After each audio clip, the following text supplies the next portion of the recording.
Nutritious breakfast starts at home. Gilda Cocoa Crunch. It has a delicious chocolatey taste and whole grain as its main ingredient, along with essential vitamins and minerals.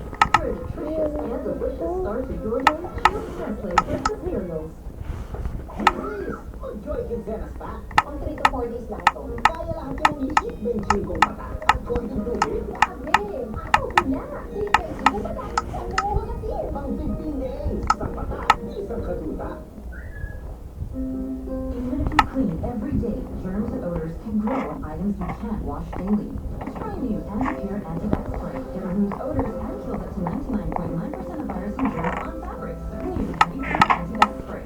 Please Madam Readable sa Beta-Fruit Nutrition with active boost and prebiotics na Pampalisto. Made with real meat, with essential nutrients to help the live happy and happy. Listo ganado sa Nutrition. Ituloy lang natin hanggang sa pagdating. Search for every age by Cherry Fair para sa'yo. Grow up with Cherry Fair. Kapayalawa, Cherry Fair tangkas agad. Grow up with Cherry Fair. Kapayalawa, Cherry Fair tangkas agad. Actually, right. Hindi mo dapat isipan na bansa na mag-uli na sakit. Does your anti-dandruff shampoo make your hair dry? Dove Dermacare Scalp is different. We treat 1 week with Dove. In time, 1 week becomes dry, while a week with Dove stays flake-free and nourished. 100% dandruff-free, 100% hair. Zero compromise.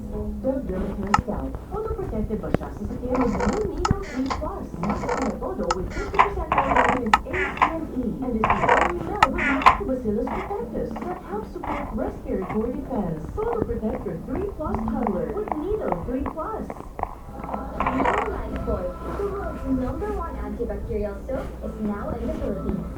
With Active Silver Plus, our most powerful germ fighter.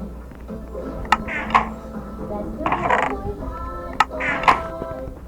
Check your fever medicine. Buo ang paracetamol. Mag-tempra with no dose formula. Fully dissolved paracetamol. Ang galing magpagaling. Para walang kaba, tempra ang katapat from Tyson. One day, ang Tempra may bagong partner. Try New Tempra Cool Cup. Have your fever up to 21 hours. If you like Tempra, you'll love Tempra Cool Cup. From Tyson.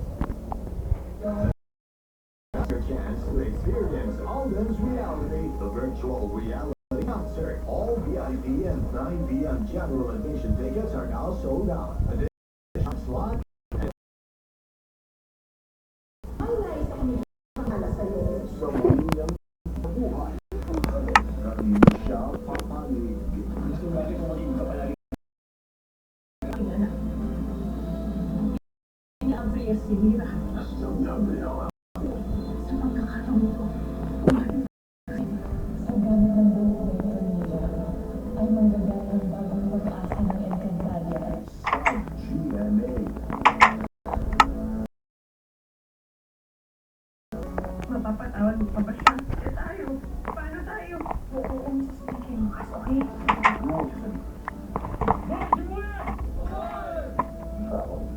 Sabi-sandan sa basa. Nag-send sa akin ng girlfriend message. Message.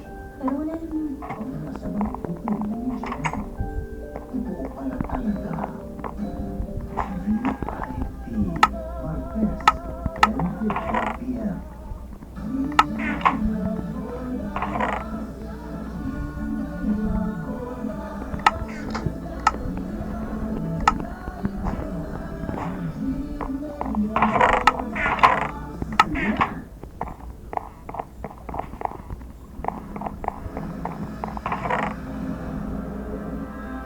Puso, doblehin po natin ang pag-iingat laban sa mga nananakaw po ngayong panahon ng kapag. Yung isa, yung bibira ko, sisilipin niya. May plastic ko dala mali. Tapos pag nakipat ko na plastic na mayroong bago kaya maya. Yun. Tapos ikin ko muna walang tao. Pag wala ko yung tao, ako yung butasin. Kailangan ko ng pera talaga. Buntis po asawa ko, check-up sa ultrasound. Bali magsi 6 months po yung tiyan ng asawa ko. Kailangan ko ng pera talaga. Kasama din ko po ng airmat ko. Na-recover sa mga suspect ang lahat ng mga ninakaw na gamit sa dalawang sasakyan na natasang kotse. Pinasuhan na ng theft ang dalawa at patuloy ang follow operation sa iba pa nilang kasamahan. Paalala ng Cavite PBO sa lahat ng papasyal ngayong Kapaskuhan. Mas makabubuti po na huwag tayo mag-iwan ng mga valuable items sa loob ng ating sasakyan. No? Kung ano lang po ang ating kailangan, yun lang po ating dalhin. John Consulta, nakatutok, 24 oras. Niyanig ng magnitude 5.4 na lindol ang Sorsogon kagabi. Naitala ang epicenter ng lindol, silangan ng Puerto Diaz sa Sorsogon. Naramdaman din ang intensity 5 sa Sorsogon City.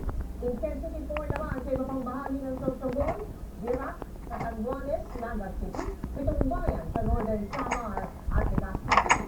Intensity 3 sa Irosin sa Sorsogon, Calbayog City, Catbalogan City, at Yabo ng Samar, Mapanas at Palapag sa Northern Samar.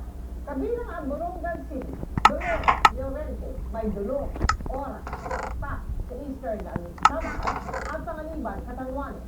Intensity 2 naman ang naitala sa General MacArthur at Hernani sa Eastern Samar, Limang Bayan sa Leyte, pati Tacloban City, Naval sa Biliran at Masbate. May hindi matukoy na sakit ngayon sa India. Isa ang patay habang mahigit 400 ang na-hospital dahil sa hindi matukoy na infeksyon na yan. Kabilang sa mga tinamaan ng mahigit 300 bata na nakaranas ng pagkahilo, sakit ng ulo at pagsusuka. Ayon sa isang senior health department official ng India, may mga nawalan din ng malay at nakaranas ng seizure. Batay sa mga isinagawang test dito COVID-19, inaalam pa rin nila ang sanhi ng outbreak. Kabilang sa mga sinusuri ang supply ng tubig sa 20 lokasyon sa lungsod ng Elimu sa Southern India. Nakahinga na maluwag ang ilang hospital matapos hindi mangyari ang kinatatakutan nila. Pagdami lang po ng kaso ng leptospirosis naman ngayon. Bumaba na rin daw ang bilang ng mga pasyente may leptospirosis na nasa hospital. Nakatutok si Maki Pulido. Noong sa linggo, dahil sa dagsa ng mga pasyenteng may leptospirosis na kailangan i-hemodialysis, pati ng National Kidney Institute ginamit na para sa mga pasyente. Pero sa kabutihan palad, hindi na lumala ang sitwasyon. Dito nakalipas na 2 araw, wala na raw silang natanggap na bagong kaso ng leptospirosis. May 18 pasyente pa silang nakakonfine, pero nasa ward na raw ang mga ito. Maging sa Amang Rodriguez Memorial Medical Center sa Marikina, hindi na kinakailangan gamitin ang pen para sa mga leptospirosis patient. 13 na lamang ang hawak nilang leptospirosis cases mula sa 27. Sa kasamaang palad, 3 sa mga pasyente ang namatay dahil sa severe leptospirosis with pulmonary complications. Papauwi na kami ng mga dati na na-confine. So, if ever na dadagdagan, mga isa lang, dalawa lang, tapos may nadi-discharge, kaya mababa na rin ang testing. Hindi na rin lumala ang leptospirosis cases sa Casimirong Inares Memorial Hospital sa Rodriguez, Rizal. Mula 25 kaso, ito na lang ang nakakonfine ngayon. During the time ng mag-isip, pinakausap ko nga yung mga parents, tinatanong ko sa kanila, ba't hindi naman sila alam niyo naman na pwede inom ng antibiotic para ma-prevent. Pag nilabisi daw kasi sila sa pagpila sa alina. Pinambahan dati ng Department of Health ang pagtaas pa ng kaso ng leptospirosis matapos ang malawakang pagbaha dulot ng bagyong Ulysses. Sa kabila raw ng magkakasunod na bagyo, mas mababa ng 66% ang bilang ng mga kaso ngayong taon kumpara noong nakaraang taon. Tingin ni Health Secretary Francisco Duque, mas maalam na ang mga tao ngayon. Also because of the campaign against leptospirosis of the department and telling people not to engage in floodwaters, especially if they have wounds. Pero hindi lang daw bilang ng leptospirosis cases ang bumaba kundi pati maraming ibang infectious diseases. Mas mababa ng 81% ang dengue kumpara noong nakaraang taon. 50% ang ibinaba ng acute bloody diarrhea, 50% sa cholera, 60% sa hepatitis A, 92% ang ibinaba sa measles, 70% sa typhoid fever. Mga tao na hindi nga lumalakad, sila ay kapag kung lumalakad, siguro ay sila pero hindi po karamihan na issue sa lahat ay nabawasan. So having said that, ay nakabawa dito ng sakit. Nakahinga man ang DOH sa pag-asikaso sa ibang sakit, abala pa rin daw ang ahensya sa pagharap sa COVID-19. Dati Pulido nakatutok, 24 oras. Good evening mga kapuso! Habang papalapit ang Pasko, papalapit na rin ang grand finals ng The Clash. Pero bago ang iyabang ang moment na yan, may pinaghahanda ang pagtapos ng top 6 ng The Clash, kasama nila syempre ang mga host ng Kapuso Singing Competition. Yan ang chika ni Aubrey Carampel. Matira ang matibay na sa 6 na clashers na natitira na sina Larny Cayabyab, Yuri Javier, Shimi Benaobra, Renz Robosa, Jenny Gabriel, at Jessica Villaruin. Pero ang 6 na clashers, mababawasan pa ng isa dahil 5 lang sa kanila ang napapasama sa Top of the Clash sa Grand Final sa December 20. At isa lang sa kanila ang tatanggaling kampiyon.